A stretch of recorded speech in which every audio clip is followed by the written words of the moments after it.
Hello commerce के मेरे होनहार छात्रों, कैसे हो आप लोग। मैं हूं कार्तिक शर्मा। मैं आपका स्वागत करता हूं आपके अपने YouTube channel Sharma ji commerce वाले में। आज की वीडियो बहुत ही इंपॉर्टेंट होने वाली है क्योंकि आज हम कवर करने वाले हैं प्रिंसिपल्स ऑफ मैनेजमेंट, जो बहुत ही इंपॉर्टेंट टॉपिक है और बहुत इंटरेस्टिंग भी है। और हम इसे और इंटरेस्टिंग बनाएंगे क्योंकि हम हर चीज को रिलेट करके पढ़ेंगे अपने रियल लाइफ एग्जाम्पल से, जिससे आप कंसेप्ट को कभी ना भूलो। क्योंकि मेरा तो एक ही मोटो है, कंसेप्ट क्लियर तो सब क्लियर। चलिए बेटा स्टार्ट करते हैं।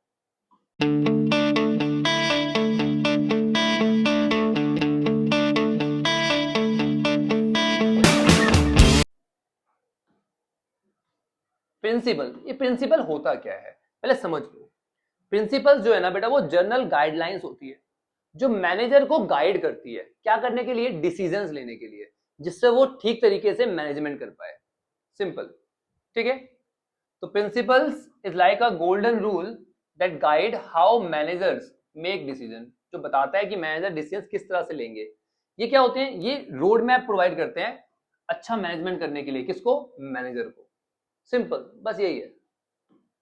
ठीक है बेटा, चलिए अब आता है अगला टॉपिक हमारे पास, nature of principle of management. Principle of management का क्या नेचर है। पहला आता है यूनिवर्सलिटी। यूनिवर्सलिटी का मतलब होता है यूनिवर्सल वैलिडिटी। ये हर जगह पे अप्लाई होते हैं। ऑर्गेनाइजेशन कैसी भी हो, बिजनेस हो, नॉन बिजनेस हो, स्मॉल हो या लार्ज हो, कैसी भी ऑर्गेनाइजेशन हो, हर जगह पर ये प्रिंसिपल्स अप्लाई होते हैं। जनरल गाइडलाइंस, ये जो प्रिंसिपल्स होते हैं ना बेटा, ये जनरल गाइडलाइंस होते हैं जो गाइड करते हैं किसको, मैनेजर को, अलग अलग सिचुएशंस में डिसीजन लेने के लिए। और सिचुएशन जो होती है बेटा, वो डिपेंड करती है ह्यूमन बिहेवियर पे, राइट, जो कि हमारे कंट्रोल में नहीं है। तो सिचुएशन के अकॉर्डिंगली मैनेजर को क्या करना पड़ता है, इन प्रिंसिपल्स को अप्लाई करना होता है। ठीक है बेटा, ये उन्हें गाइड करते हैं। चलिए अगला, created by practice and experimentation. ये जो प्रिंसिपल्स बनाए गए हैं ये बहुत प्रैक्टिस और एक्सपेरिमेंटेशन के बाद बनाए गए हैं, हवा में ही बने। ठीक है, रिसर्च की गई है, एक्सपेरिमेंट्स किए गए हैं, नॉलेज और एक्सपर्टाइज का यूज किया गया है, तब जाके ये प्रिंसिपल्स डेवलप किए गए हैं। चलिए अगला आता है डायनेमिक एंड फ्लेक्सिबल। आप इन प्रिंसिपल्स को ना इन्वायरमेंट के हिसाब से अडेप्ट कर सकते हो, मॉडिफाई कर सकते हो। क्योंकि आपको पता है इन्वायरमेंट जो है वो क्या है, डायनेमिक है। ऊपर से हम लोग डील कर रहे हैं ह्यूमन बिहेवियर से, जिसको आप कंट्रोल नहीं कर सकते। इसलिए सर्कुमस्टांसेस के हिसाब से आपको क्या करना पड़ता है, अपने प्रिंसिपल्स को मॉडिफाई करना पड़ता है। और आप इनको मॉडिफाई कर सकते हो, इसलिए इसको फ्लेक्सिबल और डायनेमिक कहा जाता है। ठीक है, चलिए कॉज एंड इफेक्ट रिलेशनशिप। ये प्रिंसिपल्स क्या बताते हैं, ये बताते हैं कि किसी भी सर्कुमस्टांस में अगर आपने ये किया तो इसका रिजल्ट ये होगा। मतलब अगर ये कॉज है तो इसका इफेक्ट ये होगा। ये हमें पहले से ही गाइड कर देते हैं कॉज और उसके इफेक्ट के बारे में, जिससे मैनेजर को पहले से ही पता होता है कि अगर उसने ये एक्शन लिया तो उसका रिजल्ट ये होगा। ठीक है, जो उसे गाइड करते हैं ठीक से मैनेजमेंट करने में। तो कॉज एंड इफेक्ट रिलेशनशिप को हमें बताते हैं ये अलग अलग सिचुएशन में। अगला, कंटिजेंट। कंटिजेंट का मतलब क्या होता है बेटा, ये रिलेटिव होते हैं, कभी भी एब्सोल्यूट नहीं होते। एब्सोल्यूट नहीं है इसका मतलब क्या है कि भैया ये एक ही तरह से अप्लाई नहीं होते, ये सर्कुमस्टांसेस के हिसाब से अप्लाई होते हैं। ठीक है, depending upon the current situation, अभी क्या सिचुएशन है उसके हिसाब से हम प्रिंसिपल्स को अप्लाई करते हैं। ठीक है बेटा, चलिए अगला आता है हमारे पास सिग्निफिकेंस या फिर importance of principle of management. ये इंपॉर्टेंस क्या है, क्यों जरूरी है प्रिंसिपल ऑफ मैनेजमेंट। पहला, ये डिसीजन मेकिंग में हेल्प करते हैं किसको, मैनेजर को। और डिसीजन मेकिंग भी कैसी, इनसाइटफुल, फ्यूचर प्रोस्पेक्ट के हिसाब से। ठीक है, तो management principles guide timely and inform decision by enhancing managers understanding of various situation. तो मैनेजर की जो अंडरस्टैंडिंग है अलग अलग सिचुएशन के बारे में, वो बढ़ जाती है। किसकी मदद से, प्रिंसिपल की मदद से, जिसकी वजह से वो ठीक से डिसीजंस ले पाता है। रिसोर्स ऑप्टिमाइजेशन, जो रिसोर्स का एफिशिएंट यूज करने में ये प्रिंसिपल्स हमारी मदद करते हैं। अब रिसोर्स कोई भी हो, फिजिकल हो, फाइनेंशियल हो या ह्यूमन रिसोर्स हो, सभी रिसोर्स को हम लोग एफिशिएंट मैनर में यूज कर पाते हैं। किसकी वजह से, प्रिंसिपल्स की मदद से। ठीक है, चलिए साइंटिफिक डिसीजन ले पाते हैं। अगर प्रिंसिपल ऑफ मैनेजमेंट ना हो तो हम लोग क्या करेंगे, ट्रायल एंड एरर पे ही फिक्स रहेंगे, कर करके देखते रहेंगे, जो फिक्स हो गया ठीक है, राइट। बट पहले से हमारे पास प्रिंसिपल्स बने हुए हैं, तो हम लोग सभी डिसीजंस को साइंटिफिकली ले पाते हैं, एक रीजन बेस्ड ले पाते हैं। ठीक है, उसमें हेल्प करता है। और ये डिसीजन जो होते हैं ना, वो कैसे होते हैं बेटा, रियलिस्टिक होते हैं, किसी रीजन पे बेस्ड होते हैं, बैलेंस्ड होते हैं, अनबियास्ड। इसमें किसी भी पर्सन का अपना बेनिफिट नहीं होता, राइट। पर्सनल बियास इसमें कम होता है, इसीलिए बोलते हैं साइंटिफिक डिसीजन ले पाते हैं हम लोग किसकी मदद से, प्रिंसिपल्स की मदद से। अगला इंपॉर्टेंस है इसकी अडेप्टेबिलिटी टू चेंज, कि कोई भी चेंज हो रहा है इन्वायरमेंट में तो उसके हिसाब से ये हमें अडॉप्ट करने में मदद करता है। Principal provide dynamic leadership, principals की वजह से लीडरशिप होती है वो बहुत डायनेमिक हो जाती है, राइट, जिससे जो ऑर्गेनाइजेशन है वो चेंजिंग इन्वायरमेंट के हिसाब से अपने आप को चेंज कर लेता है, अडॉप्ट कर लेता है। ठीक है, अगला है सोशल रिस्पॉन्सिबिलिटी। ये जो प्रिंसिपल्स है ना हमें सोशली रिस्पॉन्सिबल बनाते हैं। एग्जाम्पल समझो, एक प्रिंसिपल है इक्विटी का। इक्विटी का सिंपल सा मतलब होता है कि जितने भी इंप्लॉइज हैं सबको इक्वली ट्रीट करो, आप कोई भेदभाव नहीं करोगे, जेंडर, कलर, क्रीड, रिलीजन, किसी भी बेसिस पे कोई भेदभाव नहीं करोगे। तो इससे क्या हुआ, हम सोसाइटी में क्या ला रहे हैं, इक्वलिटी ला रहे हैं, समझे। तो सोसाइटी की तरफ अपना रोल प्ले करता है ये, क्लियर। अगला ट्रेनिंग एंड रिसर्च। ये जो प्रिंसिपल्स हैं इनमें कुछ प्रिंसिपल्स ऐसे भी है जो फोकस करते हैं किस पे, एम्प्लॉयज की एफिशिएंसी को बढ़ाने पे, एम्प्लॉय को डेवलप करने पे। कैसे, with the help of training and research. Identify करते हैं एरिया जिसमें मैनेजरियल ट्रेनिंग इन्हें प्रोवाइड करनी चाहिए अलग अलग एम्प्लॉयज को उनके एबिलिटी के हिसाब से, और फ्यूचर रिसर्च जिस एरिया में इन्हें करनी चाहिए जिससे ये डेवलपमेंट के लिए एक फाउंडेशन क्रिएट कर पाते हैं। ठीक है, चलिए अब हमें देखना है अगला बहुत ही important topic, that is principle of management developed by the Henri Fayol. Henri Fayol ने हमें बहुत सारे प्रिंसिपल ऑफ मैनेजमेंट दिए हैं, ये सारे दिए हैं, हमें एक एक करके सभी को पढ़ना है। चलिए बेटा स्टार्ट करते हैं अपना पहले प्रिंसिपल से, जो है डिवीजन ऑफ वर्क। ये प्रिंसिपल क्या कहता है, ये प्रिंसिपल कहता है कि भैया काम को छोटे छोटे पार्ट में डिवाइड कर दो, ठीक है, और हर एक काम को अलग अलग लोगों को प्रोवाइड कर दो जो उस काम में स्पेशलिस्ट है, जो उस काम को ठीक से करते हैं। उससे क्या होगा, आपका काम टाइम पे और एफिशिएंट मैनर में कंप्लीट हो जाएगा। ठीक है, आपकी प्रोडक्टिविटी बढ़ेगी, आपकी एफिशिएंसी बढ़ेगी, क्योंकि काम डिवाइड हो गया तो वर्कलोड कम हो गया, वर्कलोड कम हो गया तो एफिशिएंसी तो बढ़नी है। क्लियर, समझो। तो डिवीजन ऑफ वर्क से क्या होता है, स्पेशलाइजेशन मिल जाता है, जिससे एफिशिएंसी और प्रोडक्टिविटी दोनों ही हमारी बढ़ जाती है। एग्जांपल से समझो बेटा, एक मैन्युफैक्चरिंग कंपनी है, उसने क्या करा, अपने काम को डिवाइड कर दिया अलग अलग पार्ट में, असेंबलिंग का काम अलग कर दिया, क्वालिटी कंट्रोल का अलग कर दिया और पैकेजिंग का अलग कर दिया, और उन वर्कर्स को प्रोवाइड कर दिया ये काम जो अपने अपने काम में क्या है, स्पेशलिस्ट है। उससे क्या होगा, उनकी एफिशिएंसी बढ़ेगी और प्रोडक्टिविटी बढ़ जाएगी। क्लियर, चलिए अगला है हमारे पास प्रिंसिपल अथॉरिटी एंड रिस्पॉन्सिबिलिटी। दिमाग में सेट कर लेना, अथॉरिटी और रिस्पॉन्सिबिलिटी दोनों हमेशा साथ में ही चलते हैं, समझ रहे हो इस बात को। Authority and responsibility always go hand in hand. अगर अथॉरिटी दी है तो रिस्पॉन्सिबिलिटी देनी पड़ेगी, अगर किसी को रिस्पॉन्सिबिलिटी दी है तो अथॉरिटी के बिना वो किसी काम की नहीं है, तो आपको अथॉरिटी भी देनी ही पड़ेगी। ठीक है, एग्जाम्पल से समझो, एक कॉर्पोरेट सेटिंग आपने सेट करी है जिसमें प्रोजेक्ट मैनेजर को आपने अथॉरिटी दी है। क्या अथॉरिटी दी है, कि वो अपनी टीम मेंबर को अलग अलग काम प्रोवाइड कर सकता है, और जो काम वो टीम मेंबर को देगा वो टीम मेंबर को करना पड़ेगा, ये आपने उसको अथॉरिटी दी है। अब अथॉरिटी दी है तो साथ में आपने रिस्पॉन्सिबिलिटी भी दी है कि भैया मैनेजर तेरा काम है अपने प्रोजेक्ट को टाइम पर कंप्लीट करना और बजट के अंदर अंदर कंप्लीट करना। तो अथॉरिटी क्या है, अपने टीम को काम देने की अथॉरिटी है, और रिस्पॉन्सिबिलिटी क्या है कि भैया टाइम पे आपको अपना प्रोजेक्ट कंप्लीट करना है, वो भी बजट के अंदर। ठीक है, तो अथॉरिटी दी है तो रिस्पॉन्सिबिलिटी है, रिस्पॉन्सिबिलिटी है इसलिए अथॉरिटी है। क्लियर, एक दिया दूसरा नहीं दिया तो कभी भी काम नहीं होगा। अगला है डिसिप्लिन। आपको पता है डिसिप्लिन की बहुत इंपॉर्टेंस है, मैं आपको बार बार समझाता हूं कि बेटा डिसिप्लिन अपनाओ। एक बार डिसिप्लिन अपना लिया ना तो लाइफ में कभी पीछे मुड़ के नहीं देखोगे। ये मोटिवेशन कुछ टाइम के लिए आती है, अभी है, थोड़े टाइम बाद फुस, पर डिसिप्लिन अगर आपने अपनी लाइफ में अप्लाई कर लिया तो सक्सेस आपकी है। इसी तरह से मैनेजमेंट में भी डिसिप्लिन की बहुत इंपॉर्टेंट रोल होता है। डिसिप्लिन का मतलब क्या है, जो रूल्स एंड रेगुलेशंस किसी भी ऑर्गेनाइजेशन के लिए बनाए गए हैं उन सबको स्ट्रिक्टली फॉलो करना है, जिससे एक डिसिप्लिन का एनवायरनमेंट बन सके आपके ऑर्गेनाइजेशन में। ठीक है भाई, एग्जांपल देखते हैं। एग्जांपल क्या, बहुत ही अच्छा एग्जांपल है मिलिट्री। मिलिट्री में आपको पता है हर चीज का कोड ऑफ कंडक्ट होता है, कोई भी आपने रूल तोड़ा सीधा बाहर निकाल दिए जाओगे, हाँ या नहीं। तो तभी तो हम लोग विश्वास कर पाते हैं ना मिलिट्री पे, क्योंकि वो इतने डिसिप्लिन है, हर काम में वो परफेक्ट है, समझे। चलो अगला प्रिंसिपल है यूनिटी ऑफ कमांड। ये बहुत ही इंपॉर्टेंट प्रिंसिपल है, मैंने आपको अभी समझाया था, दोबारा समझ लो। इस प्रिंसिपल का सिंपल सा मतलब है, एक सबऑर्डिनेट को केवल एक सुपीरियर ही ऑर्डर देगा, ठीक है। अगर एक सबऑर्डिनेट को एक से ज्यादा सुपीरियर ऑर्डर देंगे तो सबऑर्डिनेट कंफ्यूज हो जाएगा, जिसकी वजह से वो अपना काम ठीक से नहीं कर पाएगा, उसकी एफिशिएंसी कम हो जाएगी। समझो इस बात को। मिस्टर ए है, उसको ऑर्डर दे रहे हैं बी, बी जो है वो मिस्टर ए को ऑर्डर दे रहा है, तो बी जो है ए का सुपीरियर है।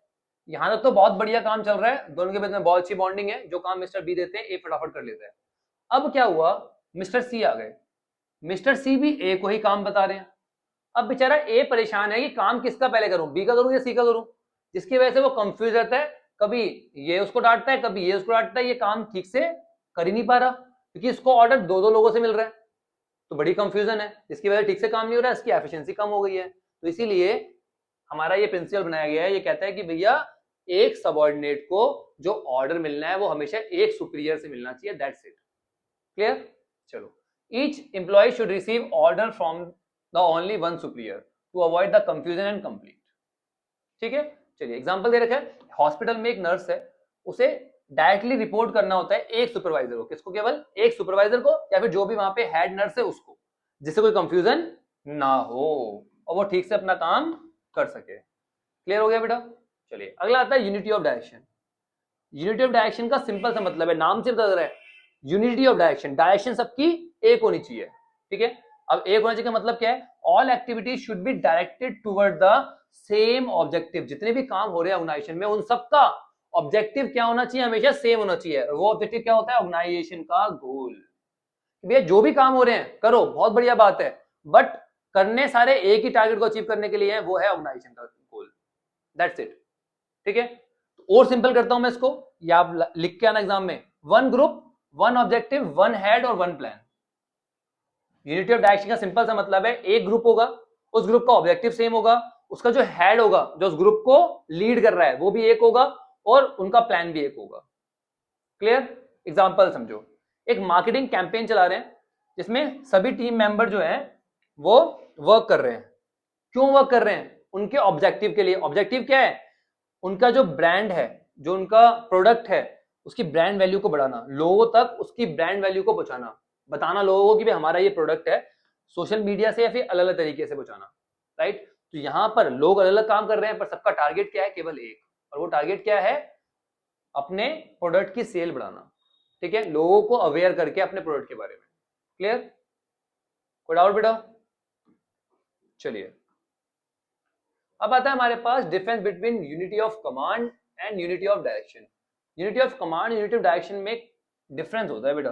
बच्चे आजकल क्या करते हैं, दोनों को एक ही समझ लेते हैं, ठीक है, क्योंकि उनका कंसेप्ट क्लियर नहीं होता, पर आपको पता है। एक बार फटाफट देख लेते हैं। यूनिट ऑफ कमांड में क्या होता है बेटा, एक सबऑर्डिनेट जो है वो एक ही बॉस से ऑर्डर लेगा।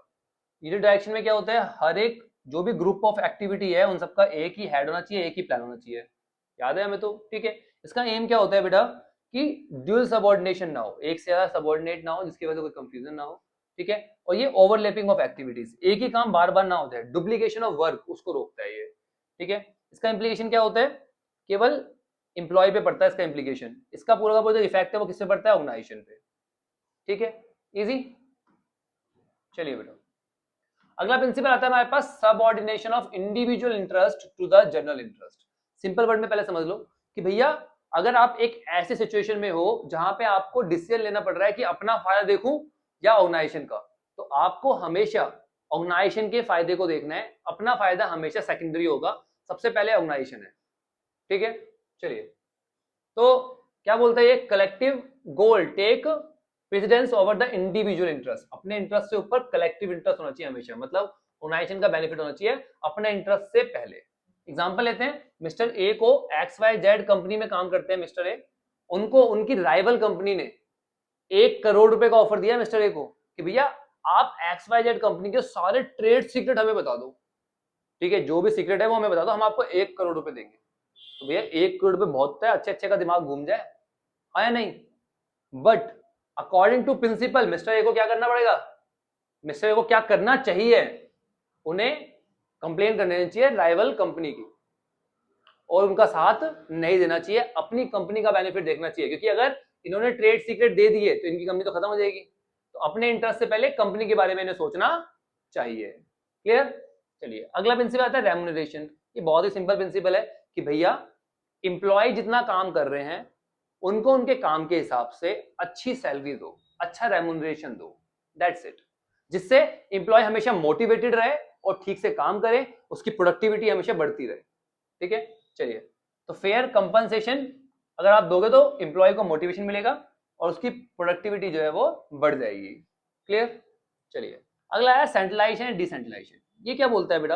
ये सिंपल सा कंसेप्ट है सेंट्रलाइजेशन डिसेंट्रलाइजेशन का। इस कंसेप्ट का मतलब है कि जितनी भी इंपॉर्टेंट एक्टिविटीज है, जितने भी इंपॉर्टेंट डिसीजंस है, वो अपने कंट्रोल में ले लो, सेंट्रलाइज कर लो, और जो लेस इंपॉर्टेंट डिसीजंस है उन्हें क्या करो, डिसेंट्रलाइज कर दो, लोगों को डेलीगेट कर दो। एग्जांपल समझना, एक मल्टीनेशनल कंपनी है, उसमें स्ट्रेटेजिक डिसीजन, जितने भी प्लान बनाने के डिसीजन है, पॉलिसीज स्ट्रेटेजी बनाने के डिसीजन है, वो टॉप लेवल ने अपने पास रख लिए, इसको बोलते हैं सेंट्रलाइजेशन, राइट। और जितने भी डे टू डे वर्क के काम के, जो जितना भी डे टू डे वर्क है, राइट, उसमें जो भी ऑपरेशन है वो उन्होंने क्या कर दिया, डेलीगेट कर दिया किसको, लोकल मैनेजर्स को, कि लो भाई ये काम तुम करो डे टू डे बेसिस का, बट सारे पॉलिसीज प्लान वगैरह सब हम बनाएंगे, सारे इंपॉर्टेंट डिसीजन हम लेंगे, तुम उनको इंप्लीमेंट करो, राइट। तो ये लेस इंपॉर्टेंट काम था, इसको डेलीगेट कर दिया, दे दिया किसको, लोअर लेवल को। तो ये हो गया डिसेंट्रलाइजेशन, और जो उन्होंने अपने पास सारी इंपॉर्टेंट डिसीजन की पावर रख ली, उसको बोलते हैं सेंट्रलाइजेशन। क्लियर हो गया? श्योर? चलिए अब आता है हमारे पास हमारा अगला principal, that is scalar chain. Scalar chain क्या कहता है बेटा? जो कमांड है वो हमेशा एक हायरार्की से ही पास होती हुई ट्रैवल करेगी। मतलब अगर कोई भी ऑर्डर आ रहा है, ठीक है, तो वो एक पर्टिकुलर ऑर्डर में ही नीचे आएगा। जैसे एग्जांपल में समझो, एक बड़ी सी कॉर्पोरेशन है जिसमें कम्युनिकेशन जो है वो फ्लो करती है। सबसे पहले सीईओ जो है वो ऑर्डर देगा किसको, सीनियर मैनेजर को, सीनियर मैनेजर देगा किसको, मिडिल मैनेजर को, फिर मिडिल मैनेजर देगा किसको, एम्प्लॉय को। तो ये जो ऑर्डर है ना, ये हमेशा सेम रहेगा। और सिंपल वर्ड में समझाऊं, हमने चैप्टर नंबर 1 में पढ़ा था, तो सबसे पहले जो है वो टॉप लेवल मैनेजर था, उसके बाद मिडल, फिर था हमारे पास हमारा लोअर। तो जो ऑर्डर होगा ना वो हमेशा टॉप टू लोअर आएगा, ये हायरार्की हमेशा सेम रहेगी, ठीक है। और जो फीडबैक होता है वो हमेशा लोअर से टॉप पे जाएगा, कि भैया पहले एम्प्लॉय जो है वो मिडल मैनेजर को बताएगा, मिडल मैनेजर सीनियर मैनेजर को बताएगा, सीनियर मैनेजर जो है वो सीईओ को बताएगा। तो हमेशा इंफॉर्मेशन जो है वो टॉप से, ऑर्डर जो है वो टॉप से बॉटम आएगा, और फीडबैक जो है वो लोअर से टॉप जाएगा। ये हायरार्की फॉलो करनी ही करनी है, जिससे कोई भी जो बीच में लेवल है वो छूट ना जाए, कोई भी इंफॉर्मेशन जो है वो लैक ना हो जाए। ठीक है बेटा, समझ में आ गया? अच्छा, अब इसकी ना एक प्रॉब्लम है, स्केलर चेन की ना एक प्रॉब्लम है। जब कम्युनिकेशन इस तरीके से एक फॉर्मल चैनल से पास होता है ना बेटा, तो उसमें बहुत टाइम लग जाता है, जिसकी वजह से डिसीजन लेने में कभी कभी देरी हो जाती है। तो इसके लिए ना एक शॉर्टकट क्रिएट किया गया है, उस शॉर्टकट को बोला गया है गैंग प्लान। गैंग प्लान में क्या होता है, 2 अलग अलग डिपार्टमेंट है, हर डिपार्टमेंट में आपको पता है सेम लेवल ऑफ पर्सन्स होते हैं, राइट। जो सेम लेवल ऑफ एम्प्लॉय है ना, वो डायरेक्टली एक दूसरे से बात कर सकते हैं, एक दूसरे से डायरेक्टली कनेक्ट कर सकते हैं, उसी को बोलते हैं क्या, गैंग प्लान। ठीक है, तो ये कम्युनिकेशन शॉर्टकट होता है, जिससे एम्प्लॉयज को अलाउ किया जाता है, कौन से एम्प्लॉयज को, जो सेम लेवल के एम्प्लॉयज है, राइट, बट अलग अलग डिपार्टमेंट में जो है वो डायरेक्टली एक दूसरे के साथ कम्युनिकेट कर सकते हैं। समझ रहे हो? इससे क्या होगा, कम्युनिकेशन बढ़ेगी और जो डिसीजन है वो फटाफट लिए जा सकेंगे। समझ में आ गया? गैंग प्लान, अलग अलग डिपार्टमेंट में जो सेम लेवल के एम्प्लॉयज है वो एक दूसरे से डायरेक्टली कॉन्टैक्ट कर सकते हैं, उनको फॉर्मल हायरार्की पूरी की पूरी फॉलो करने की जरूरत नहीं है। चलिए अगला आता है हमारे पास ऑर्डर। इस ऑर्डर का क्या मतलब है? ऑर्डर का बहुत सिंपल सा मतलब है, right thing and right person at the right place. सही चीज और सही सामान अपनी सही जगह पे होना चाहिए। सिंपल सी बात है, घर में मम्मी आपको बार बार बोलती है भैया अपना सामान सही जगह पे रखो। क्यों? क्योंकि जब आप ढूंढने लगते हो तो आपको मिलता नहीं है, फिर पूरा घर आप अपने सर पे उठा लेते हो, आया नहीं? अगर वो सही जगह पे रखा होगा तो आपका कितना टाइम बचेगा, राइट। और मम्मी से डांट खाते वो अलग, वो भी बचेगी। समझ रहे हो? तो इसलिए हर चीज सही जगह पे, हर पर्सन भी सही जगह पे होना चाहिए, जिससे उसको ढूंढने में टाइम वेस्ट ना हो, रिसोर्स वेस्ट ना हो। ठीक है, समझो। ठीक है, ऑर्गेनाइजिंग रिसोर्स, जब आप रिसोर्स को या एक्टिविटीज को ऑर्गेनाइज कर देते हो तो एफिशिएंसी जो है वो बढ़ जाती है। जैसे आपने देखा होगा हॉस्पिटल में ना हर डिपार्टमेंट अलग अलग होता है, इमरजेंसी का अलग होता है, कार्डियोलॉजी का अलग होगा, ठीक है, ऑन्कोलॉजी का अलग होगा, हर एक डिपार्टमेंट जो अलग अलग बना होता है और हर सामान की एक पर्टिकुलर जगह होती है। क्यों होती है भाई? जिससे कि पेशेंट, नर्स, डॉक्टर जब भी उनको रिसोर्स की जरूरत पड़े तो वो फटाफट उन्हें एक्सेस कर सके, क्योंकि पता है आपको हॉस्पिटल में तो फटाफट हमेशा इमरजेंसी रहती है तो जल्दी मिलने चाहिए रिसोर्सेज, ठीक है। तो इस तरह से हमारे मैनेजमेंट में भी इसकी इंपॉर्टेंस बहुत ज्यादा है, क्योंकि अगर सही ऑर्डर में सामान होगा तो हमारे जो रिसोर्स है वो ठीक से इस्तेमाल हो पाएंगे, हमारी एफिशिएंसी बढ़ जाएगी, हमारा जो टाइम है और जो मैन पावर है वो वेस्ट नहीं होगी। अगला है हमारे पास इक्विटी। इक्विटी का सिंपल सा मतलब है सबको बराबर समझना है, ठीक है। जितने भी इंप्लॉइज है आपके, आपको सबको इक्वल इंपॉर्टेंस देनी है, ठीक है। वो किसी भी कलर का हो, किसी भी क्रीड का हो, किसी भी धर्म का हो, आपको कोई भेदभाव नहीं करना। आगे बात समझ में, उसी को बोलते हैं इक्वलिटी। सबको इक्वल ट्रीटमेंट प्रोवाइड करना है, ठीक है। इससे क्या होता है, इससे जो आपके इंप्लॉइज है ना बेटा, उनकी लॉयल्टी आपकी ऑर्गेनाइजेशन की तरफ बढ़ जाती है, उनकी कमिटमेंट आपकी ऑर्गेनाइजेशन की तरफ बढ़ती है। जितने भी इंटरनेशनल ऑर्गेनाइजेशन है बेटा, उनकी पॉलिसी होती है कि सबको इक्वल ट्रीटमेंट देंगे, सबको इक्वल अपॉर्चुनिटी प्रोवाइड की जाएगी, वो किसी भी जेंडर का हो, किसी भी रेस का हो, किसी भी नेशनलिटी का हो, ठीक है ना। सबको इक्वल इंपॉर्टेंस दी जाएगी, सबको इक्वल रिस्पेक्ट दी जाएगी, जिससे कि एक अच्छा वर्किंग एनवायरनमेंट क्रिएट हो सके, ठीक है जी। चलिए अगला आता है हमारे पास stability of the tenure of personnels. जो पर्सनल्स है उनका जो टेन्योर है वो आपको स्टेबल करना है। सिंपल वर्ड में समझ लो इसको, ये भारी भरकम वर्ड लग रहा है आपको कि भैया आपके जो इंप्लॉइज है आपको उन्हें अपनी ऑर्गेनाइजेशन में रोक के रखना है, उन्हें जाने नहीं देना है।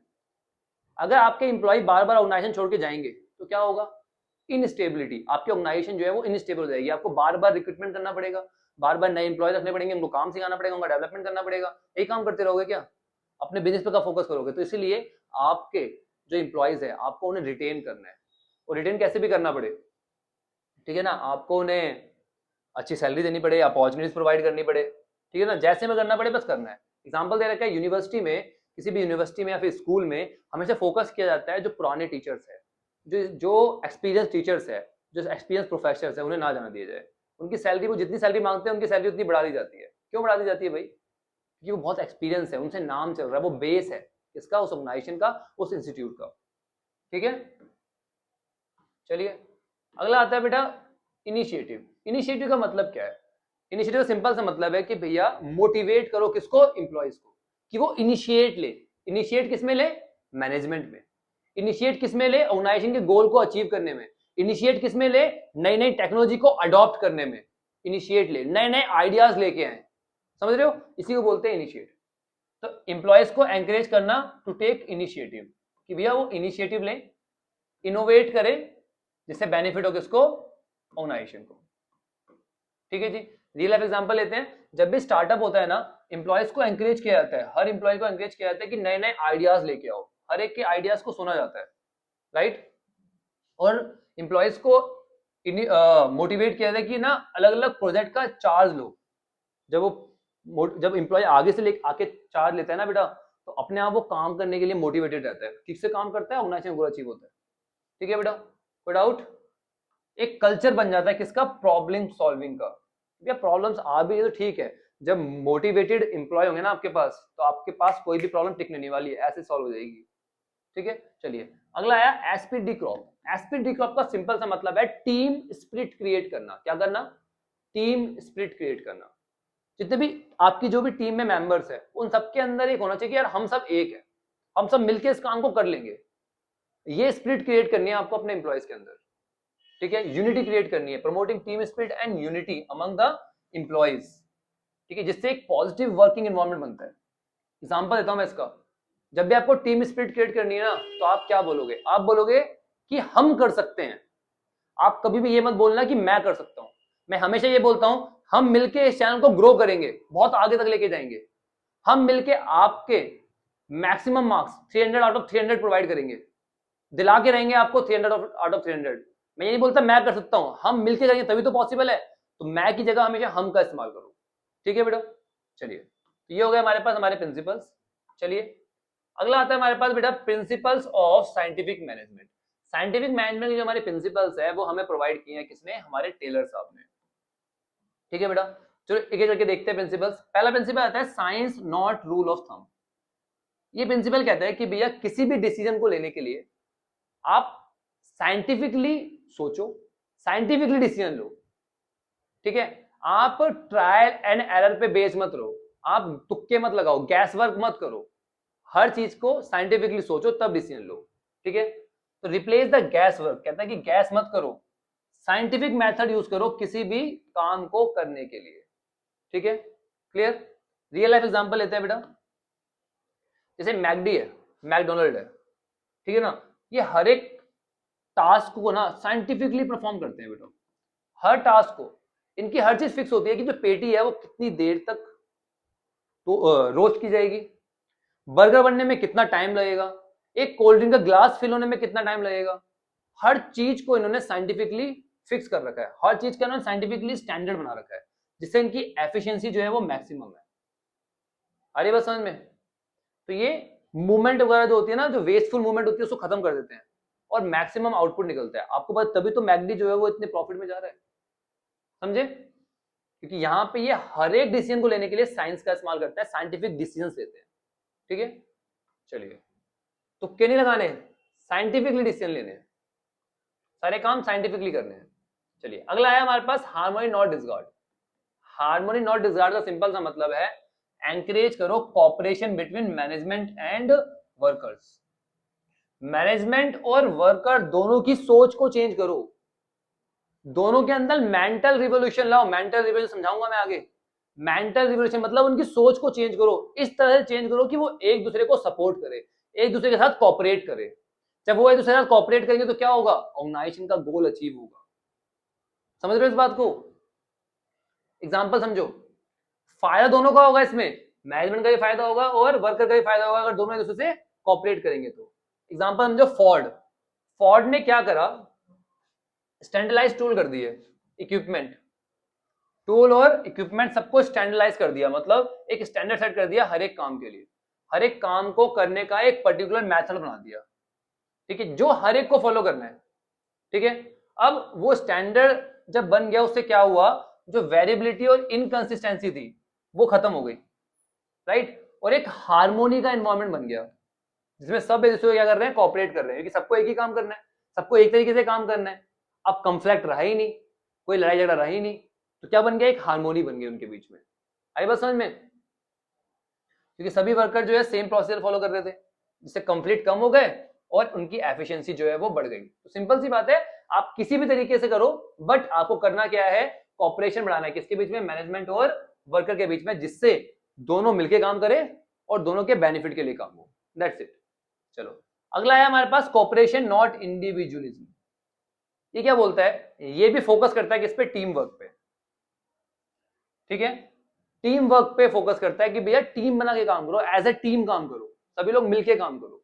तो मिलके काम करोगे तो क्या होगा, प्रोडक्टिविटी बढ़ेगी। ठीक है, अब बहुत बढ़िया एग्जांपल है फोर्ड का, समझना।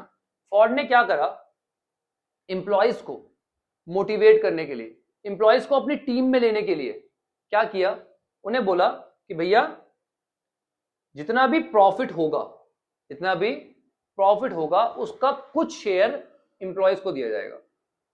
तो मतलब अगर ऑर्गेनाइजेशन ग्रो करेगी तो एम्प्लॉयज को भी फायदा होगा, हाँ या नहीं। तो एम्प्लॉयज क्या करने लगे, एम्प्लॉयज ठीक से काम करने लगे, एम्प्लॉयज जो है वो मैनेजमेंट के साथ कोऑपरेट करने लगे। क्यों, क्योंकि उन्हें पता है अगर ठीक से मैनेजमेंट होगा, ठीक से मैनेजमेंट किया गया तो प्रोडक्शन बढ़ेगा, प्रोडक्शन बढ़ेगा तो प्रॉफिट होगा किसको, ऑर्गेनाइजेशन को, और जब प्रॉफिट होगा तो उसका एक हिस्सा किसको मिलेगा, एम्प्लॉयज को। समझे, तो इस तरीके से कॉर्पोरेशन क्रिएट कर दिया गया फोर्ड ने बहुत दिमाग लगाया भैया।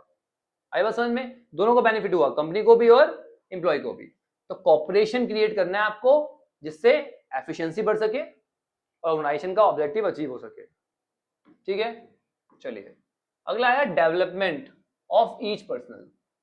ये प्रिंसिपल कहता है कि भैया आपके जितने भी एम्प्लॉयज हैं उनको उनकी स्किल के हिसाब से क्या करो, उनको ट्रेनिंग प्रोवाइड करो, उनका डेवलपमेंट करो, जिससे कि वो लोग डेवलप कर सके, उनको स्किल मिले और उनका जो फ्यूचर है वो एनहेंस हो सके, उनको उनका जो करियर है वो आगे बढ़ सके। ठीक है, तो आपको उनको डेवलपमेंट प्रोवाइड करना है, उनको ट्रेनिंग देनी है, उनको सिखाना है काम, क्योंकि अगर वो डेवलप होंगे तो ऑर्गेनाइजेशन भी डेवलप होगी, सिंपल सी बात है।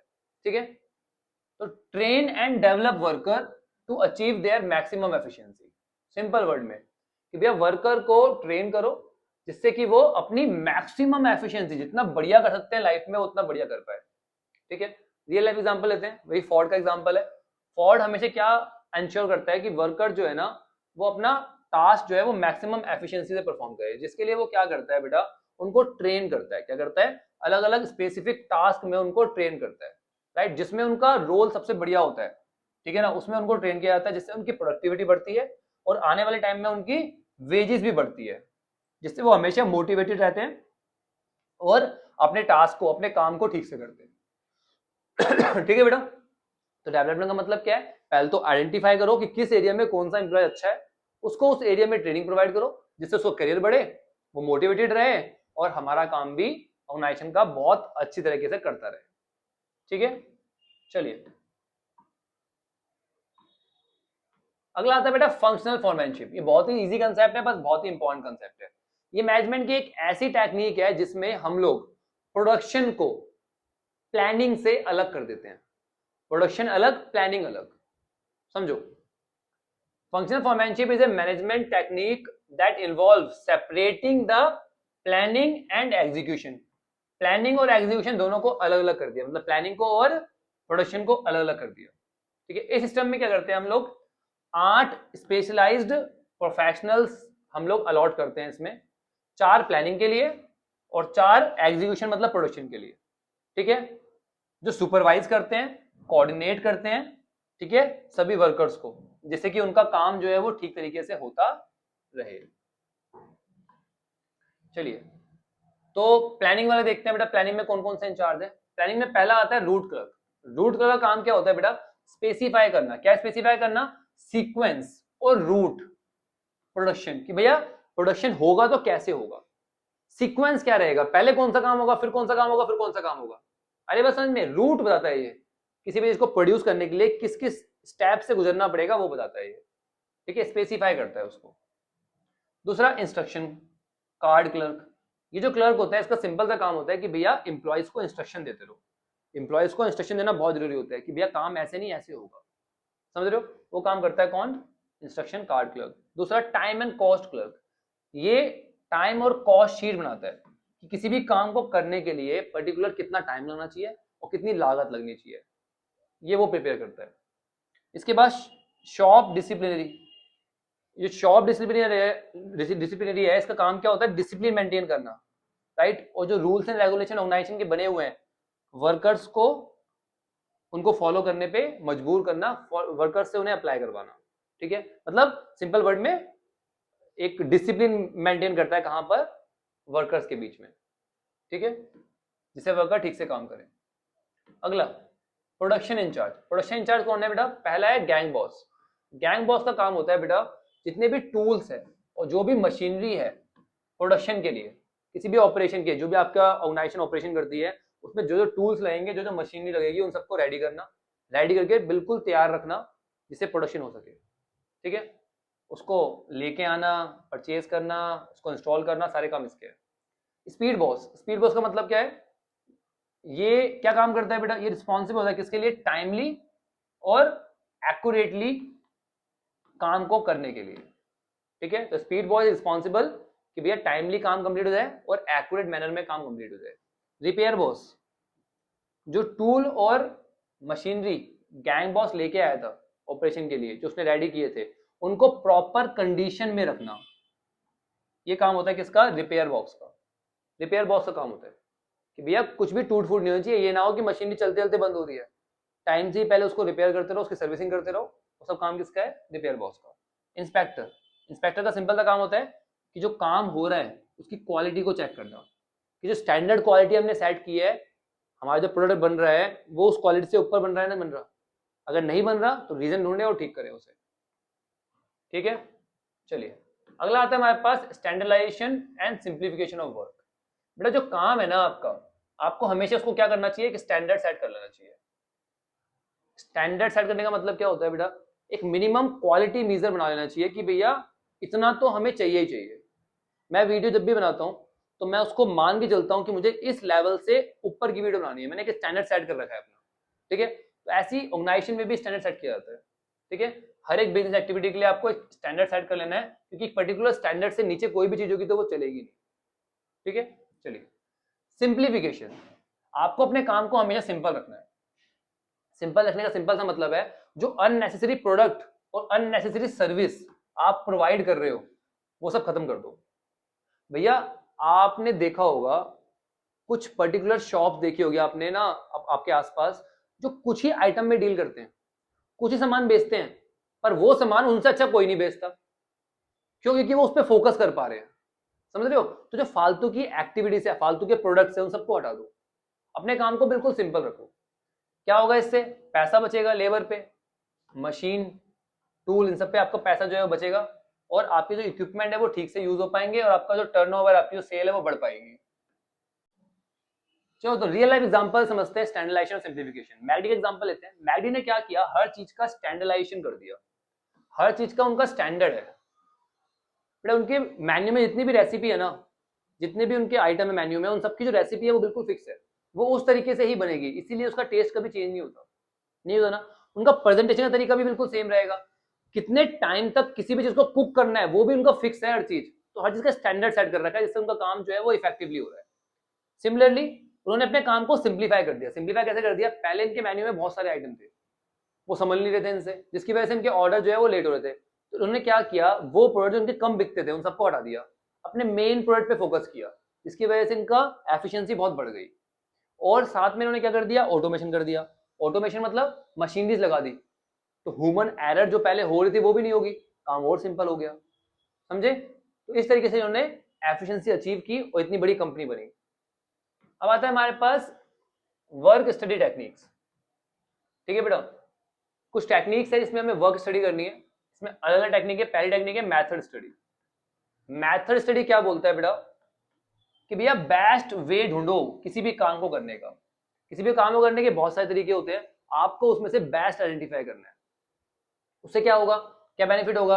आपकी एफिशिएंसी बढ़ेगी, ठीक है, आपका मटेरियल जो है वो कम लगेगा, मशीनरी का इस्तेमाल ठीक से हो पाएगा, मैन पावर का इस्तेमाल ठीक से हो पाएगा, और आपकी जो कॉस्टिंग है वो कम आएगी, एफिशिएंसी बढ़ेगी आपकी हर एस्पेक्ट में, ठीक है। चलिए अगला है मोशन स्टडी। मोशन स्टडी क्या बोलता है बेटा, जो वेस्टफुल मूवमेंट है, वेस्टफुल मूवमेंट किसकी, वर्कर की और मशीन की, वो एलिमिनेट कर दो, खत्म कर दो, ठीक है। ठीक है, काम करने का बेस्ट तरीका ढूंढो जिससे क्या हो, जो भी वेस्टफुल मूवमेंट है वर्कर की और मशीन की वो कम हो जाए। आपको पता है बहुत सारी एक्टिविटीज ना वर्कर्स ऐसी कर रहे होते हैं जिसकी वजह से उनका टाइम जो है वेस्ट हो रहा होता है, उनकी जो एफिशिएंसी है वो कम हो रही होती है। एग्जांपल लो, आप ना एक प्रिंटिंग मशीन है जो आपने ना अपने ऑफिस में रखी हुई है, ठीक है। अब हर एक डिपार्टमेंट के एम्प्लॉयज को प्रिंट करना होता है। अब प्रिंट करने के लिए उन्हें बार बार आपके ऑफिस में आना पड़ रहा है, तो आना जाना कितना टाइम वेस्ट हो रहा है। तो ये एक्टिविटी क्या है, वेस्टफुल। इससे अच्छा आप क्या करो, एक एक प्रिंटिंग मशीन जो है उनके पर्टिकुलर डिपार्टमेंट में लगा दो, जिससे उनका काम इजी हो जाए, समझ रहे हो। तो ये जो वेस्टफुल एक्टिविटीज होती है इन सबको खत्म करना है आपको, ठीक है। इससे क्या होगा, अननेसेसरी और इन एफिशिएंट मोशन जो है खत्म हो जाएगा, और आपकी प्रोडक्टिविटी बढ़ जाएगी, और जो फटीक है, जो थक जाते हैं एम्प्लॉय, वो भी नहीं थकेंगे और प्रोडक्टिविटी बढ़ जाएगी, ठीक है जी। चलिए अगला टाइम स्टडी। टाइम स्टडी मतलब क्या है, आपको क्या करना है, एक स्टैंडर्ड टाइम सेट कर देना है हर एक जॉब के लिए, कि भैया ये जो काम है ये इस पर्टिकुलर टाइम के अंदर अंदर हो जाना चाहिए, ठीक है। आपका यही गोल होना चाहिए हमेशा, ठीक है। इससे क्या होगा, आप वर्कफोर्स का साइज जो है वो डिटरमाइन कर पाओगे, एक इंसेंटिव प्रोग्राम बना पाओगे कि भैया इससे कम टाइम में जो भी करेगा उसको प्रमोशन दिया जाएगा, उसको एक्स्ट्रा पे दिया जाएगा, जिससे एम्प्लॉय जो है वो ढंग से काम करेंगे, जल्दी जल्दी काम करेंगे, फोकस से काम करेंगे, उनकी प्रोडक्टिविटी बढ़ेगी। आप लेबर कॉस्ट को भी इससे कैलकुलेट कर पाओगे, ठीक है। मेथड क्या होते हैं बेटा, तो किसी भी काम को करने का जो टाइम है उसे आप कैलकुलेट करो कि नॉर्मल कंडीशन में कोई भी काम कितने टाइम में हो जाता है, ठीक है। और एम्प्लॉयज को बोलो कि भैया इससे जल्दी जो भी करेगा उसको एक्स्ट्रा पे करेंगे, ठीक है। चलिए अगला था फटीग स्टडी। फटीग स्टडी मतलब क्या होता है बेटा, आपको पता है जो लेबर है वो ह्यूमन बीइंग है, और ह्यूमन बीइंग थकता है, ठीक है, तो उसे रेस्ट चाहिए होता है। तो कितना रेस्ट देना है और कितनी बार देना है, ये डिसाइड करना ही कहलाता है क्या, फटीग स्टडी। क्योंकि जब आप रेस्ट दोगे एम्प्लॉय को, ठीक है, तो वो क्या होगा, फ्रेश हो जाएगा, फ्रेश होकर दोबारा से काम करेगा तो उसकी प्रोडक्टिविटी बढ़ेगी, समझ रहे हो। चलो, तो इसका ऑब्जेक्टिव क्या होता है कि भैया रेस्ट इंटरवल जो है वो कैलकुलेट करना है। इंपॉर्टेंस क्या है इसकी, रेस्ट इंटरवल से क्या होगा, वर्कर को दोबारा से स्टेमिना मिल जाएगा और जो एक्सीडेंट के चांसेस है वो कम हो जाएंगे, ठीक है, रिजेक्ट के चांसेस और हेल्थ इश्यू जो है एम्प्लॉय को नहीं होंगे, ठीक है। फायदा क्या होगा इससे, वर्कर की सेफ्टी मेंटेन रहेगी, गलतियां कम होगी और प्रोडक्टिविटी भी बढ़ेगी, ठीक है जी। चलिए अगला कंसेप्ट आता है डिफरेंशियल वेज सिस्टम। ये डिफरेंशियल वेज सिस्टम क्या है कि भैया अगर आप सभी इंप्लॉइज को सेम सैलरी दोगे, एक इंप्लॉय बहुत मेहनत कर रहा है और एक आलसी है, अगर दोनों को आप सेम सैलरी दोगे तो बाकी जो इंप्लॉय मेहनत कर रहे हैं वो भी मेहनत नहीं करेंगे, आपके ऑर्गेनाइजेशन की प्रोडक्टिविटी कम हो जाएगी। तो इससे बचने के लिए क्या करोगे भाई, आप वेजेस को लिंक कर दोगे प्रोडक्टिविटी से कि भैया जो प्रोडक्टिव होगा उसको उतनी सैलरी दी जाएगी। एग्जांपल समझो, अगर कोई इंप्लॉय 10 प्रोडक्ट से ज्यादा बनाता है तो उसको 50 रुपए के हिसाब से सैलरी देंगे, ठीक है, वेजेस देंगे। अगर कोई इंप्लॉय 10 से कम बनाता है तो उसको 40 के हिसाब से देंगे, समझ रहे हो इस बात को। तो मिस्टर ए थे, उसने कितने बनाए, 11 बनाए, तो उसको वेजेस किसके हिसाब देंगे, 50 रुपए हिसाब से, तो कितने देंगे, 550 रुपए। मिस्टर बी जो है उसने 9 बनाए, 10 से कम बनाए, उसको देंगे 40 के हिसाब से, उसके 10 रुपए पर प्रोडक्ट हमने काट लिया क्योंकि उसने 10 प्रोडक्ट की जो हमारी लिमिट थी, जो स्टैंडर्ड था, वो उसने पूरा नहीं किया, उसको मिली 360 रुपए। अब अगली बार जो मिस्टर बी है ना, वो क्या करेंगे, कम से कम 10 बनाने की कोशिश करेंगे जिससे हमारी प्रोडक्टिविटी बढ़ेगी, समझे, क्लियर। तो इससे मोटिवेशन मिलता है वर्कर्स को ठीक से काम करने के लिए, एफिशिएंटली काम करने के लिए।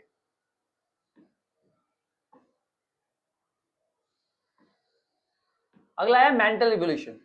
मेंटल रिवोल्यूशन का सिंपल सा मतलब है changing the way the people think और परसीव थिंग्स। आपको वो तरीका चेंज कर देना है जिस तरीके से लोग सोचते हैं या किसी चीज के बारे में सोचते हैं, समझ रहे हो इस चीज को। तो मेंटली उनको रिवॉल्व कर देना है, चेंज कर देनी है उनकी थिंकिंग को, ठीक है। It's like shift in the mindset, उनके एटीट्यूड और माइंडसेट को उनको आपको शिफ्ट करना है एक पर्टिकुलर आइडिया की तरफ, कंसेप्ट की तरफ, या किसी काम को करने के लिए उनकी जो सोच है उसको चेंज करना है। आपको पता है इंप्लॉइज जो है ना, कभी भी जो टेक्नोलॉजी में चेंजेस होते हैं ना, उसको अडॉप्ट नहीं करना आते। अगर आपको इस तरह से अडॉप्ट कराना है तो क्या करना पड़ेगा, आपको उनको मेंटल रिवोल्यूशन करना पड़ेगा। इंप्लॉइज एक दूसरे के साथ कोऑर्डिनेट नहीं करना चाहते, कोऑपरेट नहीं करना चाहते, आपको कराना है तो क्या करना पड़ेगा, आपको उनकी सोच बदलनी पड़ेगी। सोच बदलनी पड़ेगी कैसे, इस तरीके से कि वो एक दूसरे कोऑपरेट करें।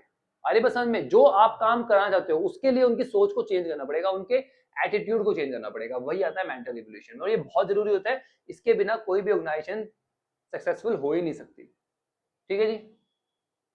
तो इसमें क्या होता है, लोगों की सोच को चेंज करना है जिससे वो आपका जो गोल है, आपका जो आइडिया है उसके साथ मिल सके, उसके साथ अलाइन कर सके, आई बस समझ में, और एक अच्छा एनवायरनमेंट बन सके आपके ऑर्गेनाइजेशन में, ठीक है जी। चलिए अब आता है बेटा difference between tailor and fuel. Tailor और फ्यूल में क्या डिफरेंस है। अगर बात करें ह्यूमन एस्पेक्ट की, तो टेलर जो है वो ह्यूमन एलिमेंट से डिसरिगार्ड रखते थे हमेशा, वो हमेशा इंप्रूव करने पे कहते थे कि इंप्रूव करो, मैन मटेरियल मेथड तीनों को इंप्रूव करो। और जो फ्यूल थे वो हमेशा रिगार्ड प्रोवाइड करते थे किस पे, ह्यूमन एलिमेंट पे, जैसे principle of initiative, esprit de corps, ठीक है, जिसमें ह्यूमन रिलेशन हमेशा जरूरी है। चलिए इसके बाद स्टेटस, टेलर को फादर ऑफ साइंटिफिक मैनेजमेंट कहा जाता है और फेयल को फादर ऑफ मैनेजमेंट प्रिंसिपल कहा जाता है। एफिशिएंसी और एडमिनिस्ट्रेशन की बात करें तो टेलर जो है वो हमेशा एफिशिएंसी को बढ़ाने पे स्ट्रेस देते हैं और फेयल जो है वो जनरल एडमिनिस्ट्रेशन पे ज्यादा फोकस करते हैं। अप्रोच की बात करें तो इनकी माइक्रो अप्रोच है, मतलब केवल फैक्ट्री से रिलेटेड है, केवल और केवल ये फैक्ट्री तक ही रेस्ट्रिक्टेड है। यहाँ पर जो मैक्रो अप्रोच है ये पूरे के पूरे मैनेजमेंट में हर फील्ड में अप्लाई होता है, यहाँ पे केवल फैक्ट्री में अप्लाई होते हैं और ये हर फील्ड में अप्लाई होते हैं, ठीक है। स्कोप जो है इनके प्रिंसिपल का वो क्या है, प्रोडक्शन एक्टिविटी तक ही है, ठीक है ना। जब भी प्रोडक्शन एक्टिविटी की बात होगी तभी लगेंगे टेलर के प्रिंसिपल्स। बट फ्यूल के क्या है, मैनेजमेंट का कोई भी अफेयर हो, कोई भी काम हो मैनेजमेंट का, सब जगह पे फ्यूल के जो हमारे प्रिंसिपल्स है वो अप्लाई होते हैं। तो अचीवमेंट की बात करें तो इन्होंने साइंटिफिकली मैनेज किया हर चीज को, यहाँ पे इन्होंने एडमिनिस्ट्रेटिवली मैनेजमेंट बहुत अच्छा करा है।